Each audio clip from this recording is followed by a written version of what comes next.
नमस्कार साथियों, स्वागत है आप सभी का आपके अपने चैनल टेट सॉल्यूशन पर। दोस्तों, बिहार में शिक्षा में सुधार के रफ्तार पर अब ब्रेक लग चुका है। दोस्तों, एक बड़ी ही खबर निकल करके आ रही है के पाठक को लेकर के। पाठक सर ने दिया शिक्षा विभाग के अपर मुख्य सचिव पद को त्याग पत्र। दोस्तों, ऐसी अटकलें पहले से भी लगाई जा रही थी कि अपर मुख्य सचिव के पाठक जी अपना त्याग पत्र या फिर इस्तीफा देंगे या फिर पद को छोड़ देंगे। तो निश्चित रूप से दोस्तों ऐसा ही खबर निकल करके आ रहा है। तो क्या कुछ खबर है, इसके बारे में हम लोग बात करने वाले हैं और क्या कुछ लेटर में इन्होंने लिखा है, इसके बारे में हम लोग बात करने वाले हैं। ये काफ़ी ही दोस्तों बैड न्यूज़ आप कह सकते हैं। जिस रफ्तार से बिहार में काम चल रहा था शिक्षा को लेकर के, हाँ कुछ फैसले उनके थे जो कि आपको असहज थे, लोगों को असहज कर देते, शिक्षकों को असहज कर देते। लेकिन यदि वो फैसले नहीं लेते तो इतनी फास्ट गति से 2 चरण की शिक्षक बहाली नहीं हो पाता, ये आप सत्य ही मानिए। क्या कुछ खबर निकल करके आ रहा है, इसके बारे में हम लोग बात करने वाले। दोस्तों, यहाँ पर क्या कुछ कहा गया है, के पाठक सर ने एसीएस पद का जो मापदंड सेट किया वह न केवल सराहनीय बल्कि अतुलनीय भी है। तो दोस्तों निश्चित रूप से अतुलनीय था। ऐसा इतिहास में कभी भी कोई भी बहाली में नहीं देखा गया और खासकर बिहार में तो ऐसा कभी भी आपको नहीं देखा गया। विगत 6 माह में जो बिहार के शिक्षा विभाग में हुआ वह संपूर्ण भारत में चर्चा का विषय रहा। निश्चित रूप से दोस्तों इस समय हम लोग बात करें तो पूरे भारत में बिहार शिक्षक बहाली को लेकर के और यहाँ पर नौकरी देने की जो गति है इसको लेकर के पूरे देश में निश्चित रूप से चर्चा है। ये आप माने या न माने वो बात अलग है, आप वैचारिक मतभेद कुछ हो सकते हैं, लेकिन जो हकीकत है वो बातें हैं। इसको लेकर के दोस्तों कुछ निगेटिव कमेंट भी लोग किए हुए हैं। क्या कुछ है इसको भी हम लोग देख लेते हैं।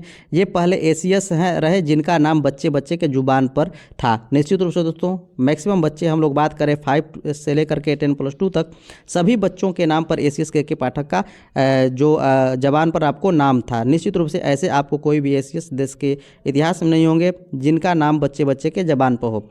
यहाँ पर आप देख सकते हैं दोस्तों क्या कुछ यहाँ पर कहना है। एक के पाठक अपना काम करके निकल गए, सब यूपी वाला को शिक्षक बना करके। तो दोस्तों यहाँ पर कुछ लोगों का नेगेटिव कमेंट जरूर है और निश्चित रूप से इस बात को नकारा भी नहीं जा सकता कि यूपी के कैंडिडेट बिहार में नहीं आए, काफ़ी मात्रा में आए। तो यहाँ पर हम लोग बात करें तो वो तो आपको मुख्यमंत्री का आपको यहाँ पर गलती है कि उन्होंने पूरी की पूरी छूट दी। इनमें इनका क्या है, यदि मुख्यमंत्री कहते तो ये उनसे बाहर थोड़ो ही थे। तो यहाँ आप नीतीश कुमार जी को दोष दीजिए, न कि आप के पाठक को दोष दीजिए। इसलिए आया था बिहार में अपने यूपी के बच्चों को नौकरी दिलाने, क्योंकि यूपी में तो बहाली आ नहीं रही है। तो सोचा कि बिहार में बहाल करवा दूँ सबको और अपना काम करके इस्तीफा देकर चला गया। तो हमेशा कुछ अच्छे लोग का बोलने वाले होते हैं, कुछ बुरे लोग बोलने वाले होते हैं। अब आपका क्या बोलना है, ये आप भी इनसे भिन्न हो सकते हैं या फिर इनके जैसा भी आप हो सकते हैं। यहाँ पर दूसरे लोग ने यहाँ पर दोस्तों देख सकते हैं कमेंट इनका क्या कुछ है। यहाँ पर इनका कहना है कि पाठक जी ने परित्याग नहीं बल्कि उनको बाध्य किया गया परित्याग करने के लिए। तो दोस्तों ये तो आपको पहले से भी चल रही थी बातें कि के पाठक जी का यहाँ से हम लोग बात करें छुट्टी होनी है बिहार से, लेकिन आपको कौन सी शर्तों पर होनी है ये पता नहीं था और वो शर्त अब आपको लेटर के माध्यम से समझ में आएगा। यहाँ पर पूर्व में रंजीत सिंह जी को भी बीच बहाली से 6 चरण में प्राथमिक निदेशक के पद से हटा दिया गया था। जैसा कि आपको पता है जो बहाली हुई थी, बिहार सरकार पे लांछन नहीं लगा रहे, पर उपरोक्त दोनों घटनाएं बेहद चौंकाने वाली हैं। दोस्तों निश्चित रूप से इसमें जो भी आपको निर्णय है, यदि आप ज़बरदस्ती भी लगाया गया है तो उसमें मुख्यमंत्री जी का ही हाथ है, बाकी दूसरा कोई इसमें कुछ कर नहीं सकता। आप यहाँ पर देख सकते हैं और उसका सीधा सीधा कारण है कि इनके जो कड़े कुछ फैसले हैं वो फैसले बहुत लोगों को चुभ रही थी और निश्चित रूप से थोड़ा सा मतलब कि फैसले थे और उसी फैसले के बदौलत इतनी फास्ट बहाली हो पाई, नहीं तो किसी इतिहास में इतना फास्ट कोई भी बहाली अभी तक नहीं हुआ है।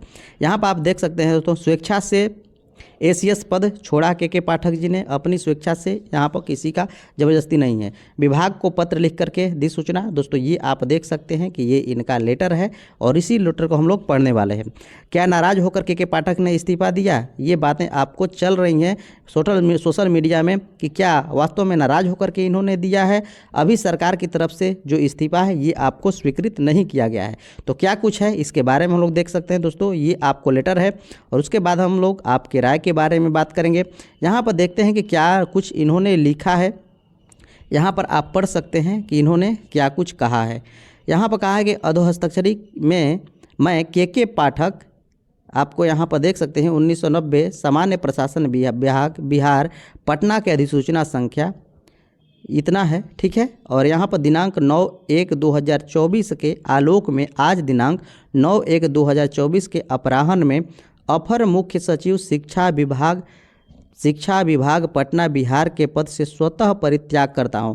दोस्तों इन्होंने, हम लोग बात करें कि ये अवकाश पर थे 8 से लेकर के 14 तक, 2 दिन अपना अवकाश बढ़ाया 16 तक, और बीच में ये खबर निकल करके आ रही है कि ये अपने स्वतः पद से परित्याग करते हैं। ये बातें दोस्तों आपको काफ़ी ही खल रही है, क्योंकि उन्होंने आपको छुट्टी मांगी है कुछ अस्वस्थ होने के कारण, और उसके बाद आपको यहाँ पर देख सकते हैं कि परित्याग का लेटर आप यहाँ पर देख सकते हैं कि इन्होंने परित्याग लेटर दे दिया है। तो कुछ बातें आपको हैं जो कि आपको भी ये डिसाइड करनी चाहिए, क्या बिहार सरकार को के पाठक सर का जो पदत्याग करने का फैसला है स्वीकार करना चाहिए या नहीं चाहिए। आप कमेंट में इस प्रश्न को लेकर के जवाब दे सकते हैं। के पाठक सर द्वारा शिक्षा विभाग के अपर मुख्य सचिव पद का परित्याग करने के बारे में आपकी क्या राय है, ये भी आप ज़रूर बताइएगा। और दोस्तों एक बात ये भी है कि बहुत सारे जो हैं उनका प्रयास भी है कि पाठक सर के लिए प्रयास आपको जारी है, और देखिए क्या आगे होता है, ये रुक पाते हैं या फिर आपको जा पाते हैं। और ये सरकार के ऊपर है कि सरकार क्या कुछ चाहती है, सरकार की मंशा क्या है। सरकार इनको हटाना ही चाहती है तो निश्चित रूप से हटा सकती है। कुछ बदलाव तो ज़रूरी थे जो कि आपको हम लोग बात करें, जो शाम तक हो गया है स्कूल, इसमें थोड़ा बहुत चेंजिंग कर लेती सरकार तो ठीक था। अब हो सकता है कि इन्हीं बातों पे ये न मानते हों, और कुछ और भी बातें हैं, जैसा कि आपको पता है राज्यपाल के यहाँ विज्ञापन सौंपा गया, राज्यपाल ने भी इसके लिए लेटर लिखा कि इन पर आपको कुछ कार्रवाई किया जाए। तो निश्चित रूप से दोस्तों इतिहास, बिहार के इतिहास में ऐसे अधिकारी तो मिलना मुश्किल हैं। अब चाहे कारण जो भी आप माने वो बात अलग है। तो दोस्तों मैं आशा करता हूँ कि ये न्यूज़ सुन करके आप लोगों को, यदि आप इनके शुभचिंतक हो तो दुख भी हुआ होगा, और इनके विरोधी हो तो निश्चित रूप से आपको सुखद अनुभव हुआ होगा। चलिए मिलते हैं नेक्स्ट सेशन में।